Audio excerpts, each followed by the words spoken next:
we're looking forward to hear something by you on cognitive sovereignty, and then afterwards people are going to ask some questions. Okay, sounds good. Are we ready to go at this point? Yeah. Hi, I'm Jim Rutt. Thank you for inviting me to speak to your event. This is a topic that's near and dear to me. It's something I've been thinking about for a number of years. Today, I'm going to talk about cognitive sovereignty, and I'm going to explain what I mean by that. I will lightly reference some research findings here and there, but I laid out a somewhat different version of this story back in 2019 in a Medium essay titled "Reclaiming Our Cognitive Sovereignty," and I do a better job of referencing the research there. So if you want to follow some of the research that I reference in passing, check out that essay, and it'll have links to it. So when I just talk about cognitive sovereignty, I'm really talking about controlling how we think in a way that's under our own control and not being hijacked by all the people who are attempting to hijack our attention and our thinking. Let me give you a very strong example of something I've seen in the last week or so, 2 weeks, and that was the reactions to the assassination attempt of Donald Trump, the guy running for president here in the United States. He was shot in the ear while giving a speech. And at least in the online world, but I will also say I saw it in the offline world, probably 30% of people who thought of themselves as on the left, their initial reaction was, oh, this had to have been staged by the Trump people for the benefits of helping Trump's election campaign. The people who I would say are more on the right wingers, as we'd say here in the States, 40% of them said, oh, the deep state, the FBI, the CIA, this is an attempt to get rid of Trump. And many of these people were still spouting these lines, a week later. And yet, if you stopped and thought, you actually used your cognitive sovereignty, neither staged nor a deep state hit was at all likely, down at the 1 or 2% range. And what is that fact? The fact is he was shot in the ear. Let's think about this. If you're using the idea that it was staged by Trump, that's a ridiculous thing to do. Your ear is half an inch from your head. Even the shooting instructor for SEAL Team 6, probably the most elite shooters in the world, could not reliably make that shot at 150 yards. In fact, the inherent accuracy of even the very best firearms is at best 3/4 of an inch at 150 yards. So there's no way it was staged. That's just like, it's ridiculous. And yet 30% of people on the left, even after knowing he was shot in the ear, thought it was staged. And on the right, the 40% who said deep state hit, well, wait a minute. If it really was a SEAL Team 6 hitter, Trump would have been dead. No way they would miss at 150 yards. An easy shot for a real marksman. So the one fact that we knew within minutes he was shot in the ear should have ruled out staged, or not ruled out, reduced to very low priors, and the same for a deep state hit. And yet those high levels of more or less deranged thinking resonated for a week or more. And I think there's a very fine example of people who are not exercising their cognitive sovereignty. And there are many things that are preying upon our cognitive sovereignty. And one of them, and I think it's the one that applies in this case, is what I call tribal reflexes. People who are in the left sphere, that's how they think, and they reinforce each other. And social media, no doubt, makes it worse. And the people on the right, the same. And I will say, some of my friends, people I associate with online and in real space, many of them very smart, accomplished people, and even they immediately deferred to their tribal reflexes. And so if you want to be cognitively sovereign, when you see something in the world or see something in the news, make sure you do not basically react to your, hold on a second here, to your sound quality should have gotten better. Sound quality better. Do not reflexively go with what your tribe thinks. because currently the tribes are deranged to a very substantial degree. I also say that's true in the blockchain world. I hear all kinds of crazy shit from blockchain people because they think of themselves as blockchain people. So don't think of yourself as a tribe. Think of yourself as a sovereign individual and do your own thinking, analyze the evidence, try to build priors that actually make sense within the evidence that's at hand, and you will do a better job of being a cognitively sovereign person. Another example from the U.S. Political situation, the presidential elections, is the very obvious cognitive decline of Joe Biden. For the last 18 months, anyone who was paying attention could see that he was losing ground cognitively.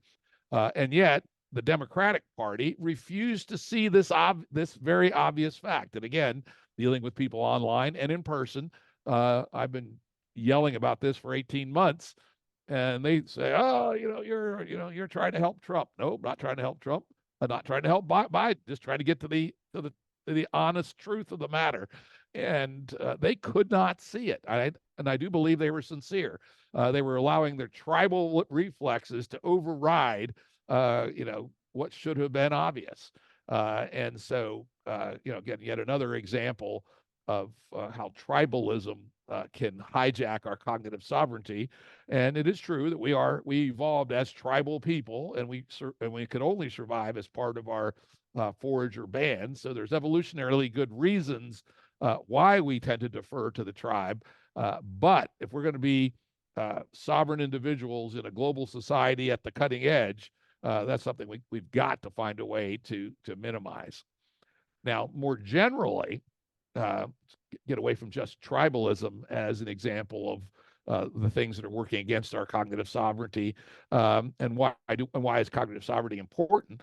And one of the first ones that comes to my mind on why it's important is so you can have trains of thought where you're working through a problem. And we know from cognitive science research that any interrupts in your chain of thought takes you 20 minutes to overcome and get fully back to where you were. Anyone who's written computer code, which I've written a lot, knows that's a good example. Also writing prose and really anything that requires deep thought. You don't want somebody else defining where your trains of thoughts go. And if you're not able to focus at that level, then you're not going to be capable of any kind of deep thought. And that's why many of us say most preciously our time taking a shower in the morning. I sometimes will tell people, I like that idea. I'm going to allocate some of my shower time to that. And at first they don't know what the fuck I'm talking about. And then I tell them, I go, that's what I can actually think. And actually one of the triggers for my interest in cognitive sovereignty was an experience I had. I had to have a hip replacement and got pretty bad inability to walk for a while. But I did do water walking at our local swim center 3 or 4 times a week, where I'd be in the water for 45 minutes walking against resistance, and there's no devices, no people, nothing to interrupt you. And I found myself making amazing progress in software problems, writing problems, thinking problems.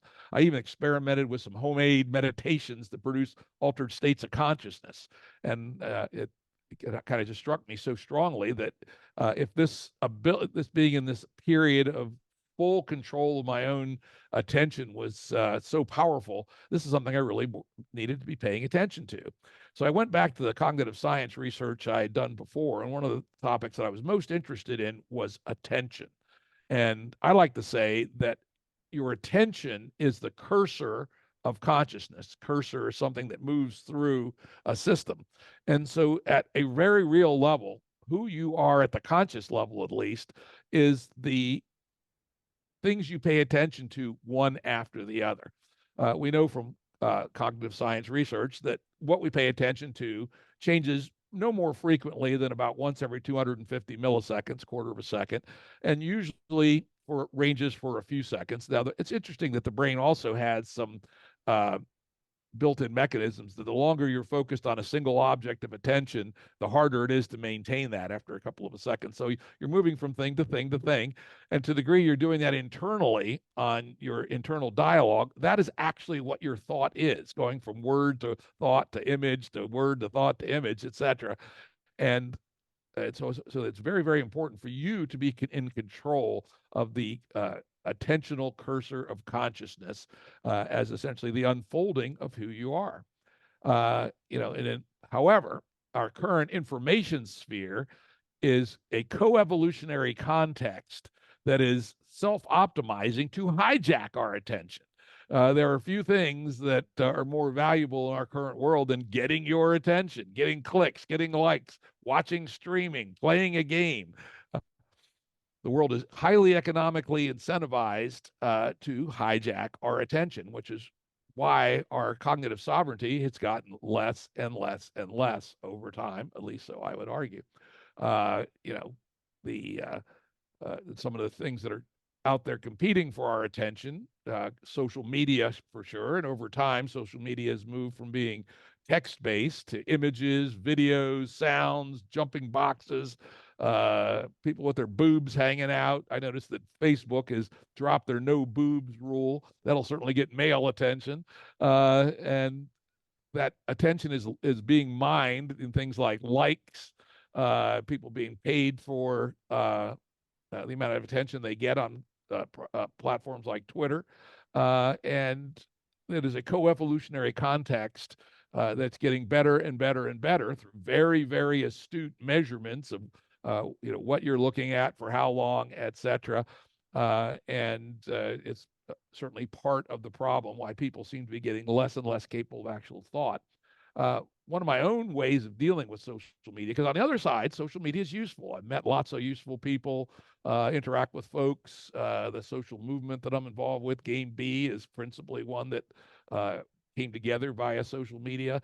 But its attention hijacking attributes are so severe that I take a 6-month annual sabbatical from the 1st of July to the 2nd of January every year for the last 7 years. I have signed off from social media, at least from the main ones, Facebook and Twitter. I still do some specialized things on Reddit, etc. But stay away from the general social media for a substantial period of time. And you'll be surprised at how much mental power you have that you get back. And speaking of which, one thing that the next step beyond social media is this thing called TikTok. How many people have looked at TikTok?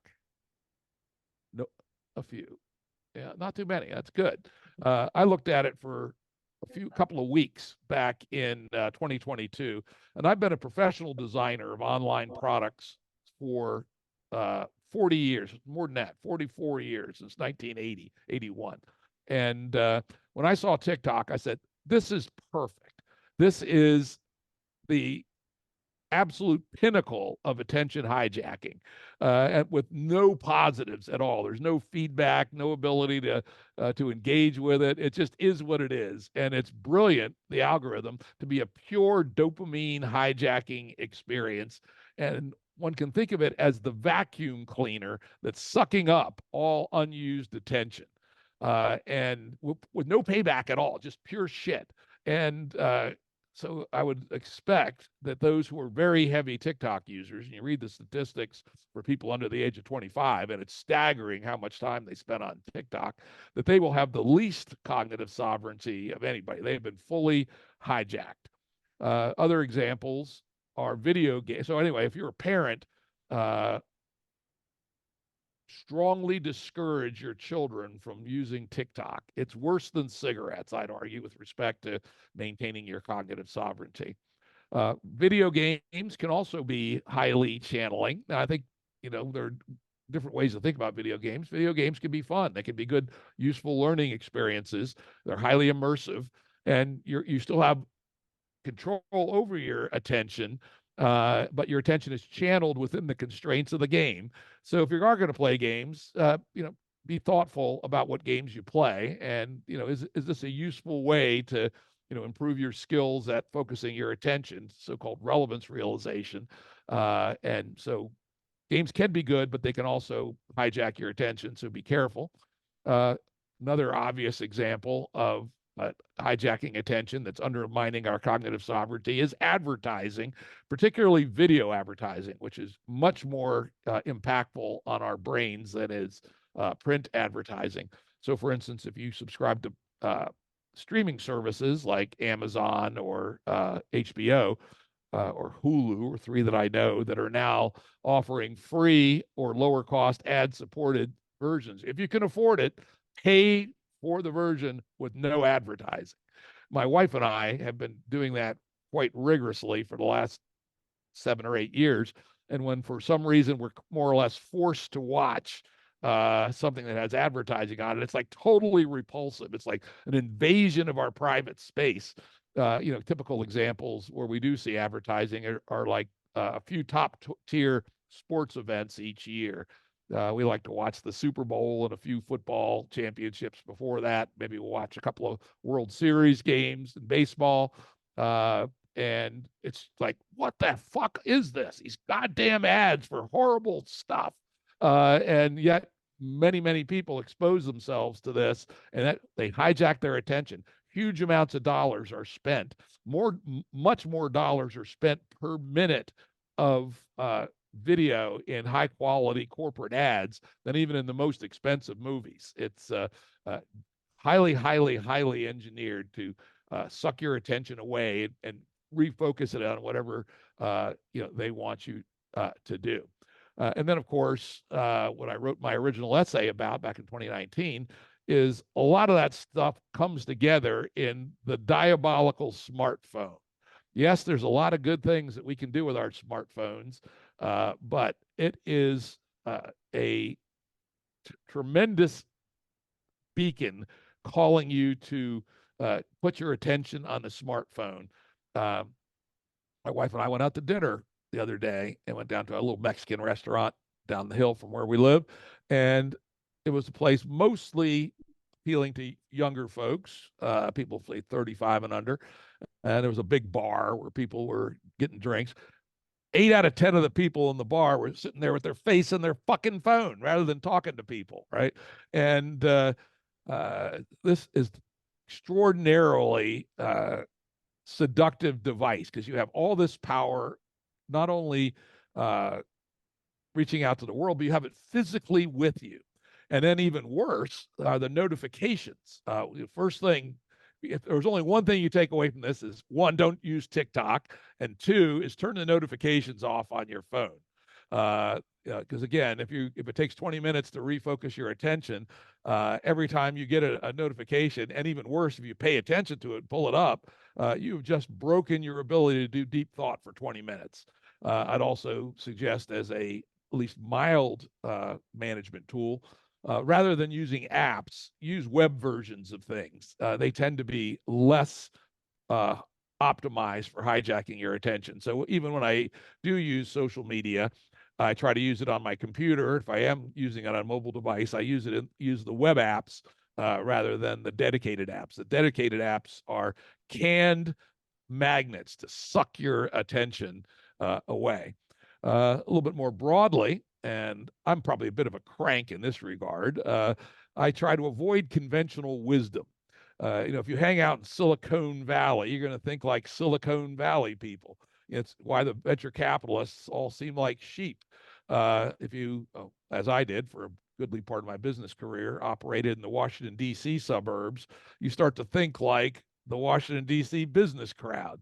And so when I got to the point where I was done with all that, I moved to the most remote place in the eastern United States with a very low population density and very few fancy people, so that I don't get exposed constantly to the conventional wisdom. Now, of course, you do want to know what's going on with the world, so I do 15 or 20 Zooms a week, and have my podcast where I talk to lots of very interesting people.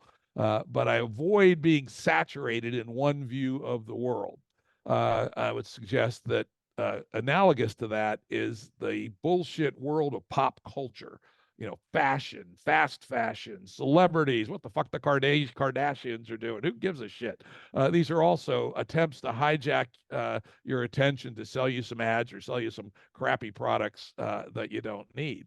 And I would suggest that to the degree that you can tune all that stuff out, you will have more cognitive sovereignty and be able to do better thinking.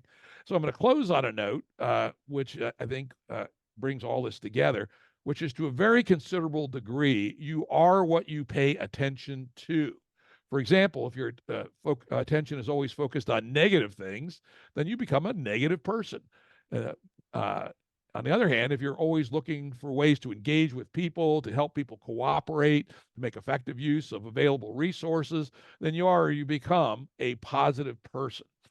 So the key to the reason cognitive sovereignty is important is it makes you able to actually think, develop new things, and come to correct decisions about factual situations like the Trump assassination attempt.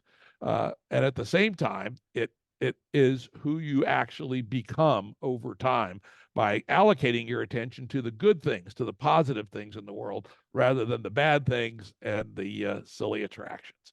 So I would strongly suggest as a take home that you pay attention to your attention and try to reclaim your cognitive sovereignty. That's all I got.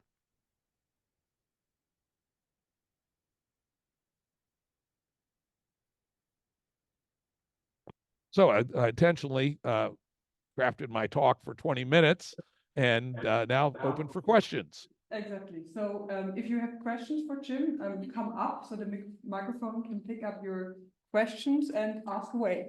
Thank you so much.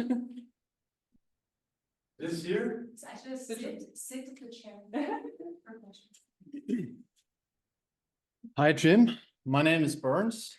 I'm bringing this here in order to spread some cognitive sovereignty to the people, to make them fit for the AI age when they otherwise turn into consumers, because we unlearn how to even address questions for ourselves.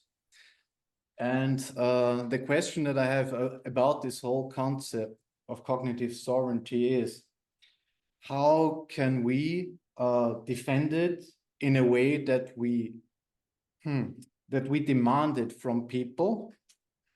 Yeah, not demand it. If we try to create a group or society or community that builds on these values, that needs the cognitive sovereignty of the individual, how can we test it? How can we make it fail safe? And how can we protect against groupthink and against social engineers miming it into existence against us? Like, I know that the term already has been hijacked by other thought schools that are not so on sovereignty of the individual, no, but rather on group identities that should think sovereign. How can we make that happen to play the ball back to the individual? That's a great question. Now, I'm going to give a somewhat paradoxical answer. Is it's very difficult to do it on your own. And this is a very big game B idea. I would say if we had one big idea so far, it's that personal change that's not scaffolded by a group with aligned values. It's very, very difficult to maintain personal change, and you'll fall back into the swamp. So paradoxically, to maintain individually oriented cognitive sovereignty requires, or at least it's very helpful, if you're a part of a community of people who value that. And I'm going to give you an example. I have a daughter, she's 36 years old, and she has a 4-year-old daughter. And my daughter, who's listened to me and some of my friends and done her own reading, understands how pernicious smartphones are for children. And yet, if you're in a community where all your kids' friends have smartphones, the social pressure on you to give your kid a smartphone is very, very difficult. So she's become a member of a group, I think it's called MoMA, Mothers Managing Attention or something. And it's a nationwide organization, and they have a pretty good sized chapter where she lives. And this is a group of mothers who get together regularly and trade tips on how to not give your kids smartphones until they're 16 years old or whatever age people decide is a safe and good time. And they can mutually look at alternatives like flip phones that have only the ability to text and call on them as something when the kids get to be maybe 10 or 11. Maybe you give them flip phones. And so, and I would say our game B world pays a lot of attention to cognitive sovereignty. And so we're calling out to each other. Be aware, like for instance, I'm one of the loudest voices against watching advertising on streaming video. And so I'm providing that perspective to people. I think I've set a good example to people on how I use social media doing my 6-month sabbaticals. Not that many people are doing it, but at least they can see there's an alternative out there. And so paradoxically, the individual needs to be scaffolded by the community. And so find yourself a community that models the values that support the individual change you want to be able to maintain. Beautiful. I would have one upforing question, but I don't want to make it into, yes, I would like to make it into a discussion, but we don't have time, unfortunately, and then I give it up. So we here are a community that's partly aiming for safeguarding for strong AI times. And we think about stuff like cyber defense and info defense, like community nodes is great info defense tool. But my personal opinion on it is that information needs to first be recognized as such that in order to even apply info defense to, and in order to use AI as a tool to develop along with it and not to land on the consumer end, we cannot simply say no to the technology arising. We must, so to say, enhance ourselves with the technological means. Still, info defense is not enough in order to prevent us from lowering our overall awareness of even questioning things that might not be on the info defense scale or might not be accessible to that. Is there a way that we can enhance ourselves with technology, even use AI tools more and more as they develop, become cyborgs or transhumans without falling for post-humanism, that still can protect this cognitive sovereignty, or is it rather a take back from technology more just into instinctive? Because I don't see this scaling in these times, and I want to make it scale, and I think we need to make it scale in time. But if you tell me now that it's not realistic, then maybe we should take the time to do something else. I don't know. Here's my thoughts on this, and I say this a lot. I'm of the view that we can use these emergent AI technologies to help us reclaim our cognitive sovereignty. In fact, I regularly say, young folks, if I was 45, I'd be doing this. This is a $1 trillion opportunity, which is to build info agent systems that filter out what we want filtered out, come through what we want to come through, and then very importantly, each of our individual agents interacts with other information agents that have the same attitude. And so that, for instance, if you find something useful and you tag it, that upregulates the probability that my info, if I trust you, put a high value on you or my link. And oh, by the way, optimally in a domain, you may be really smart about how to fix a radio, but I might think you are the world's worst at choosing literary fiction. And so I say, if he has said something about fixing a radio, let it come through. If it's his view on literary fiction, definitely don't let it come through. It's noise, right? And so a system like this, and AI is absolutely critical, particularly this text handling capability that the LLMs have, in that one of the things they can do is amazingly good job of summarizing, and so that and taking information from its busy context with flashing videos and GIFs and blue backgrounds with large print, memetics, and convert it to just what it's being said and provide it to you in a calm, clear text, black and white mode, and in very short form, so you can decide whether you want to learn more about it or not. I've been trying to get somebody to do this, and there's one group that's trying. They're under-resourced. I don't think they're going to do it. But I would love to see a community of people try to build a system of individual AI-powered info agents that interact with other info agents. And to give you an example of how it might interact with, let's say, Twitter, because there is actually some good shit on Twitter. I like Twitter. I've met lots of people through Twitter. I've had some effect on propagandizing the world via Twitter. And so I would like to go to Elon and say, hey, Elon, you get about 50 cents US dollars per month per user in advertising. Suppose I pay you $2 per user of my info agent space, but I want access to the social graph. And I want to be able to, as a fiduciary for my information consumers, feed them what they want without any advertising. Oh, by the way, I'm paying you 4 times what you're getting from your advertising based model. So why would you not do this? Right. And I think Elon is a smart enough guy. He might actually understand this. I'm not sure about Zuckerberg, but so you could actually have the Twitter feed coming into your infosphere perfectly legally via a commercial relationship. Now, that means at least initially, these info agents could get pretty expensive, but I'd be very happy to pay $100 a month.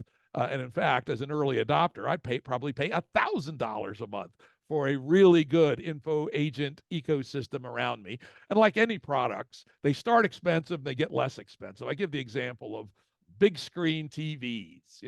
When we did a big addition to our house in 1999, I said, I'm going to get a big screen TV I've been reading about, and a 73-inch big screen TV, fairly low resolution, was $10,000 US.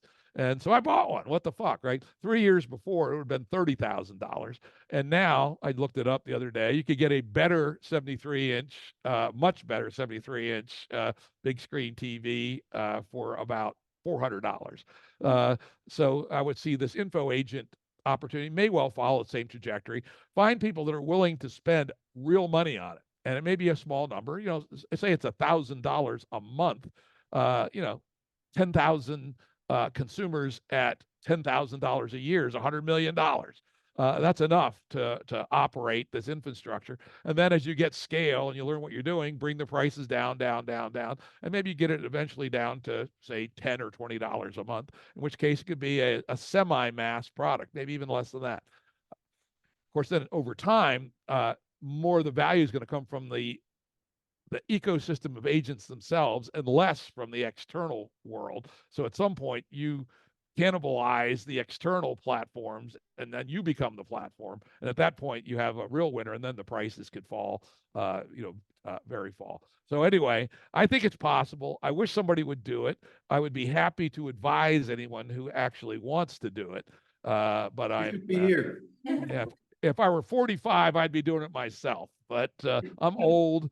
I'm rich. I'm lazy. So it's time for the younger generation to take on this task. Thanks for your answer. This was great. It's not like the younger people are always more productive than the old ones, no? But just to paraphrase the most important things that you just said about these cognitive sovereign individuals, to my understanding is that you need people to outsource your, like, for this community, they should have an agency in actual truth seeking for themselves. And the people like I myself need to learn how to evaluate the trust that I put into people on a role basis, like a role-based access system maybe, or on a function basis, at least where it counts. And then is this like hitting the spot somewhere, or is it? Yeah, that's at the level of how you can use the community to scaffold your own change. And you are not going to be able to, most people, there's a few crackpots like me, but most people are not able to maintain the change unless they're part of a community that's scaffolding that change. And then the next level is the systems level of info agents to take that to a much higher level. Does anyone else have a question? Last question. What is the other community? What is the other community that I don't know about? Okay. That's our info agent, Anna. That's why you stay as long as Jim wants to stay. This is fun. Hey, Jim, I'm Han. Thanks for this amazing engagement. So how should we approach information filtering? Say we have information agents and we can like filter out topics, people, ideologies. Like both ends have like pros and cons. Like we can filter out some ideologies, let's say, but we can click into like wrong ideas, ideologies in that case. Or we can allow like free flow of ideologies, information, and we can like pull towards and convince to other wrong ideologies. What do you think about it? Yeah, I do not believe that we should build filter bubbles that keep everything out. That's how you get cults and how you get stupidity and how you get groupthink. And in fact, my rough sketches for an info agent intentionally has some stochasticity to it. So even though you say you don't want to hear from AOC or somebody, you're going to get a little AOC because you need to have something from outside your bubble.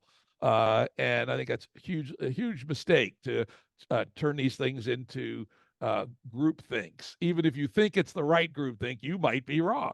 Now, interestingly, I think this is a relatively new thought I had about a year and a half ago. While the content is actually important, I think much more important is the amount. I think one of the things that's driving ourselves crazy is that we're getting too many things to pay attention to. And that we as human animals were not evolved to consider 3,000 things a day, right? We were evolved to make a bunch of in the flow analog decisions, but actually to stop and think, do I want to believe this? Do I want to read this? Do I want to press more? Do I want to press like? Do I want to delete it? Do I want to block that person? Doing that 3,000 times a day is hugely depleting. And so in my vision of the info agent, I'd say I would set on a slider how many things I want a day, and it might be 10. In truth of the matter, people wallow in all kinds of horse shit that's totally irrelevant to the life, nothing to do about it, no reason they need to know about it. But if you have your gates wide open for all the crap to come in, you will get a lot of that stuff.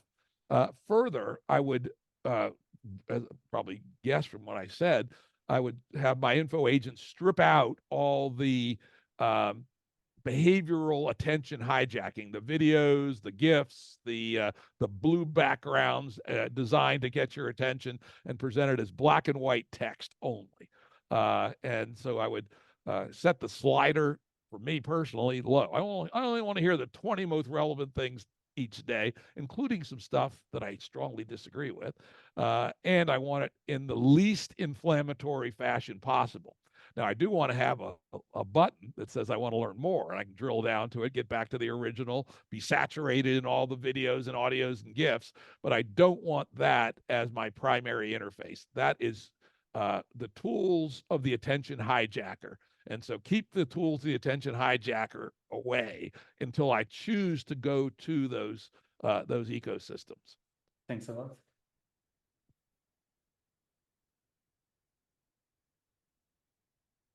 Yeah, let me add a little bit more on this. I think this quantity issue is heavily understood, and it may be more important than the content itself.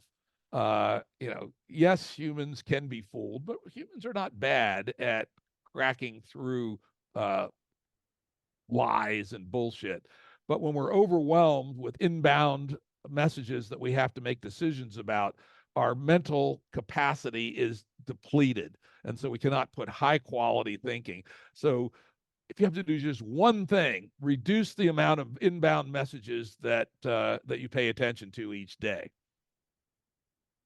Well, maybe on that note, I'll say hi, Jim. This is Jesse Katz from the MyTree project. We met about a year ago to talk about interoperability in social media, a project we were working on, and was grateful to have your input there. Hearing what you're talking about today related to cognitive sovereignty reminded me that there's something I'd like to follow up with you about. Just wanted to tell you to pay attention to this inbound email. I'll send it to you later this evening. I'd love to hear your thoughts on this part about the attention economy. Thanks again. Sorry we didn't get to see you here in person. Yeah, put some note in the subject line that references this meeting. Otherwise, I'll delete it probably. Yeah. Hi. So do you have any suggestions on how we can figure out if we've been attention hijacked on certain topics so we don't approach them? Give me an example. I don't know, for example, in Romania, a lot of people don't really want to talk about politics. They feel it's a bad thing. They didn't have any education related to that in school.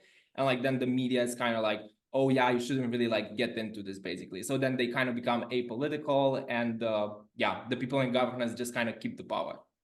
Yeah, that's a good example of, think about Putin does this also, right? He makes sure there is very little political discourse, real political discourse in the Russian media.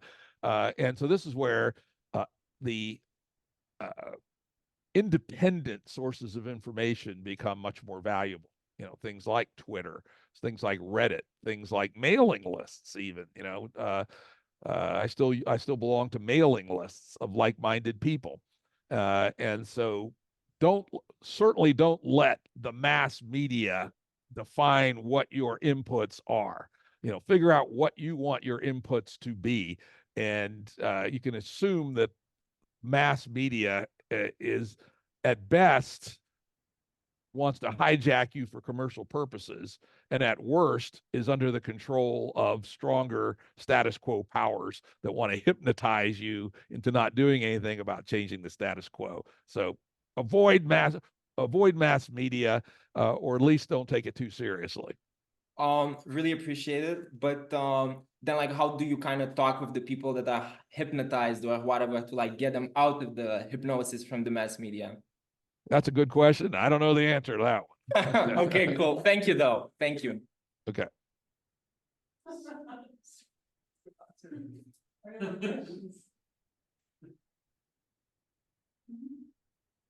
Well, Bernhard, now you would be allowed to ask another question.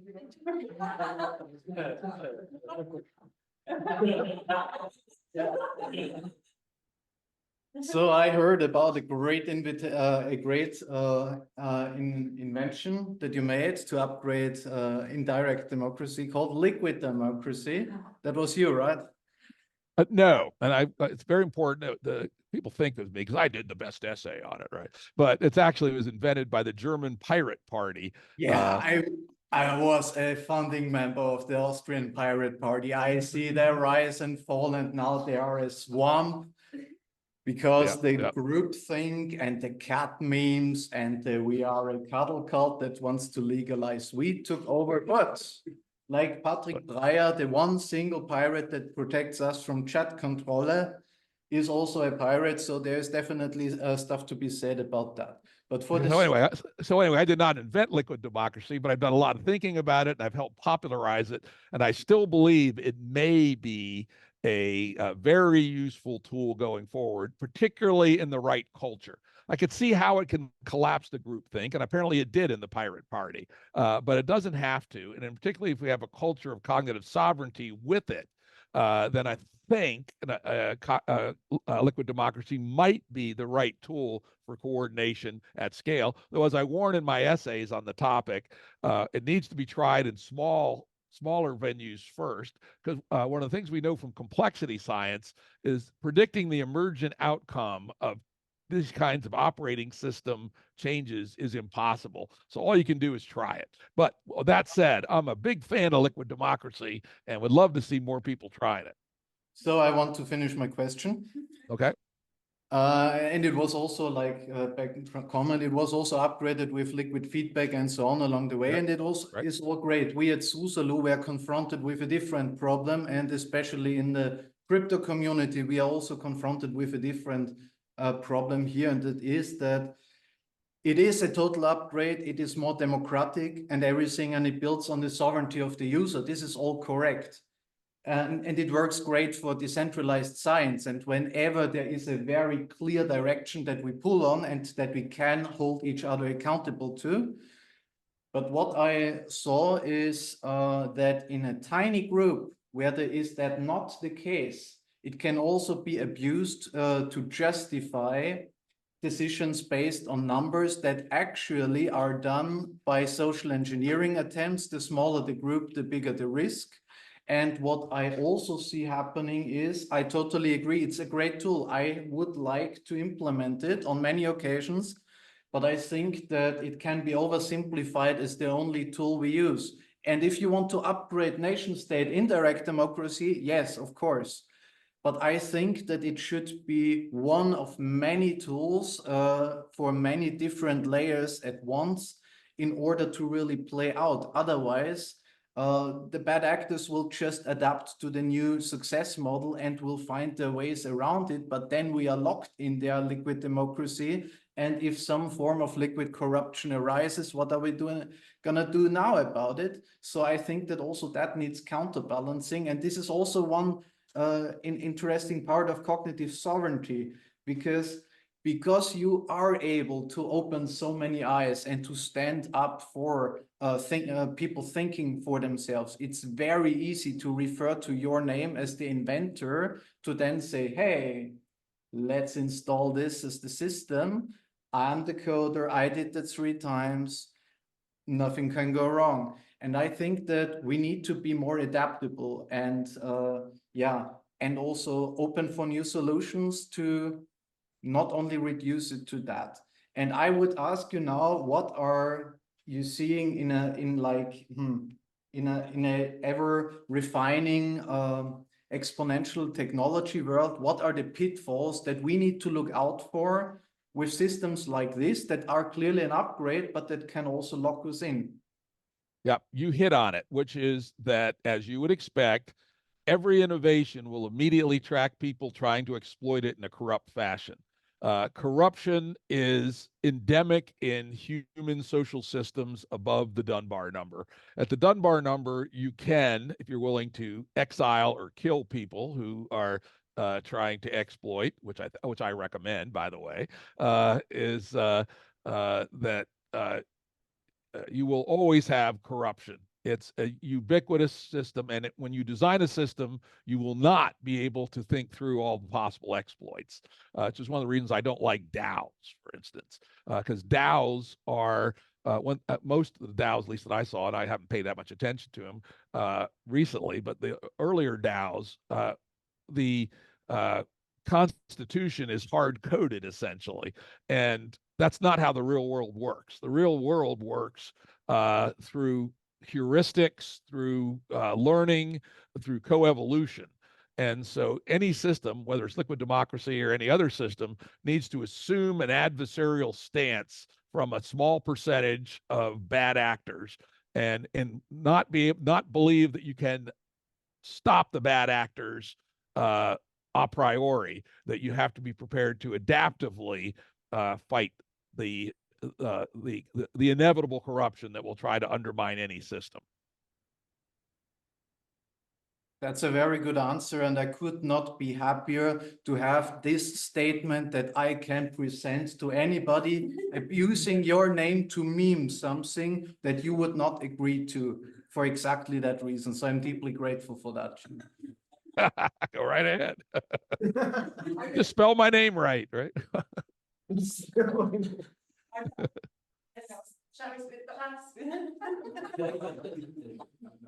Hey, Jim, you might remember me from Anna's thing. I'm sorry.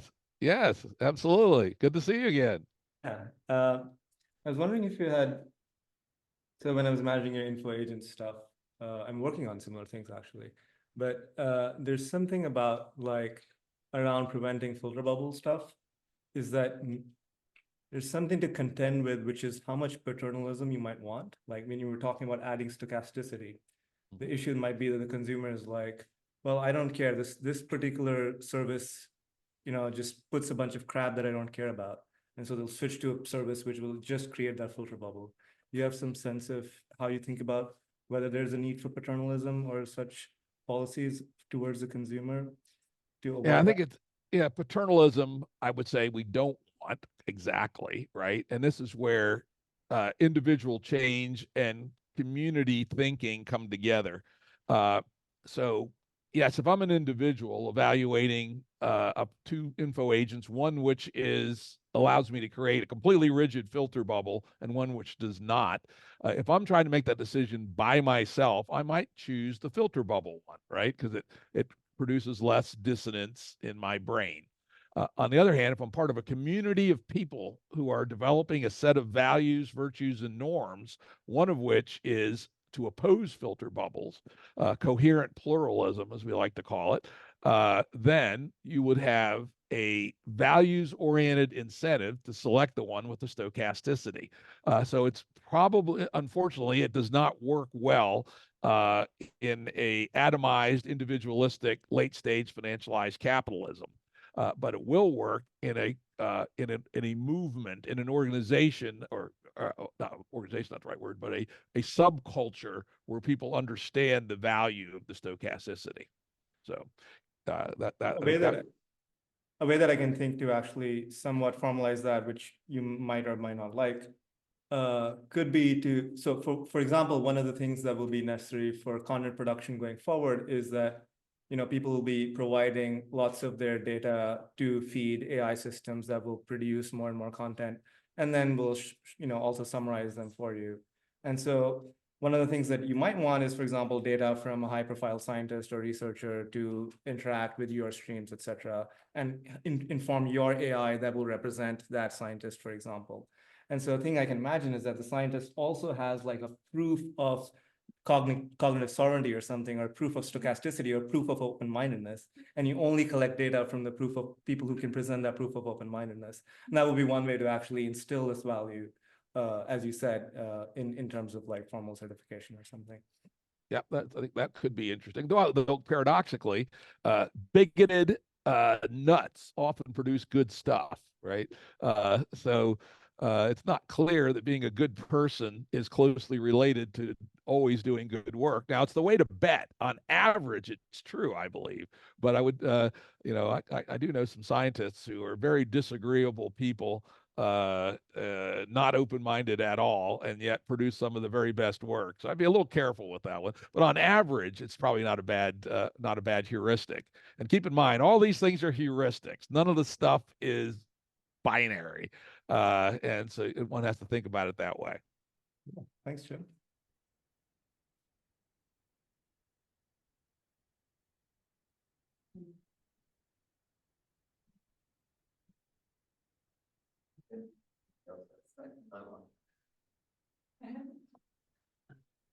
On the subject of liquid democracy and like potential like derivatives or innovations on top of that, I'd been really interested in the space on top of like the minimum requirements and the maximum requirements, like where we can engage freely in contract law without like, you know, violating any constitutional or like laws or regulations.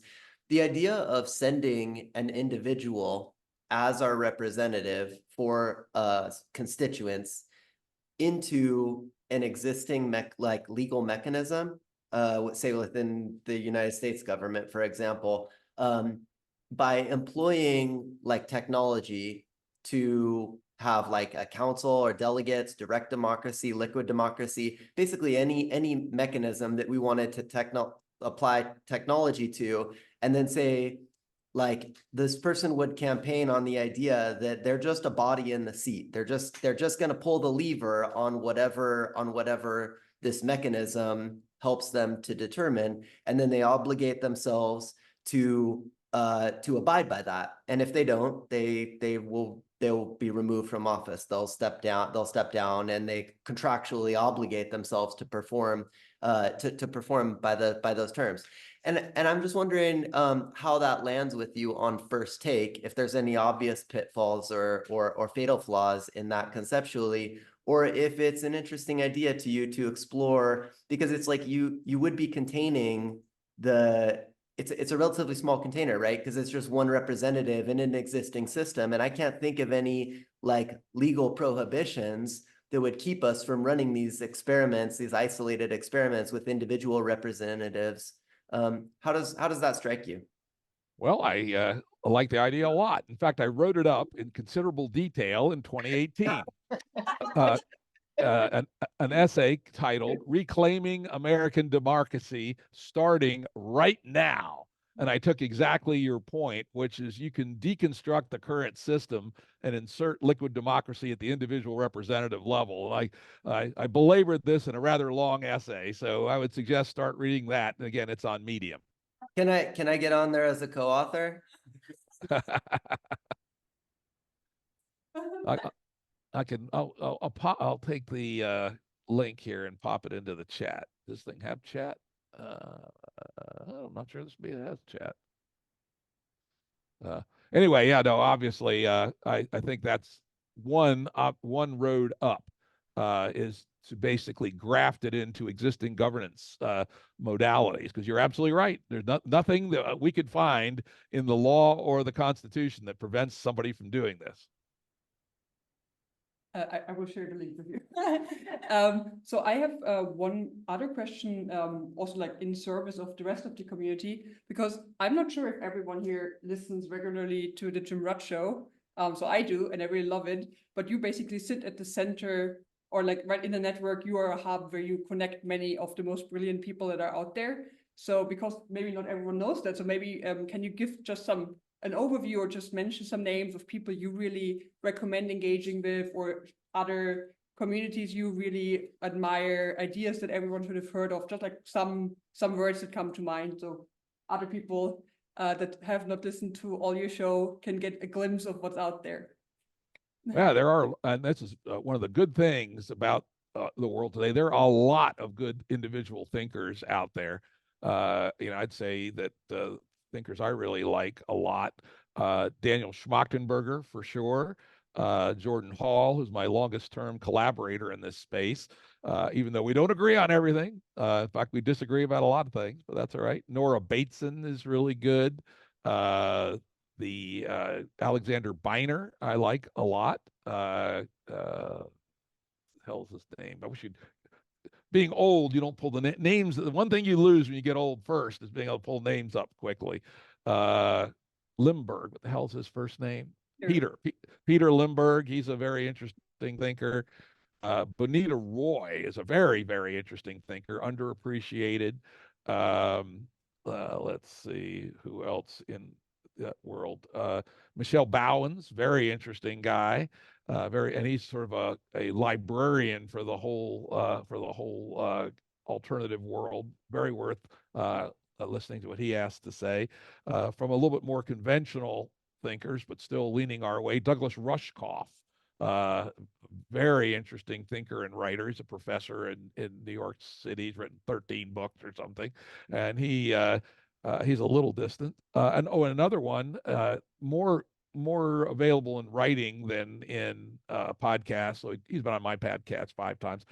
Tyson Yunkaporta, who is a Australian Aboriginal who's also a complexity science guy, and he has produced an amazing book called Sand Talk. That is a dual lens way of looking at the modernity through both the Aboriginal and the complexity lens. And it's a brilliant work of art, the book itself. Thank you very much. And to ask a more controversial question, who do you think do people pay too much attention to, like in the thinker space, who you find completely overrated? You don't have to answer. Some guy named Monbiot who says we should eat yeast or some fucking thing, right? On the good side, the counter, Charles Eisenstein, another very good thinker. Who should we not pay attention to? I just don't pay attention to those people, so I don't know who they are.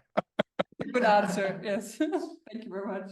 Oh, I will say one class is probably controversial, but I do think there's way too many people around the edges and even trying to invade our spaces who are all caught up in their internal mental processes. The woo crew, woo crew who are, spirituality and all that crap.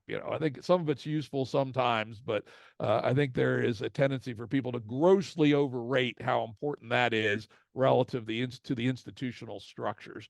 And in reality, we have to have both. And I'm not saying that we don't need to have individual change, but if you think that individual change by itself is going to save the world, you're wrong. Very good.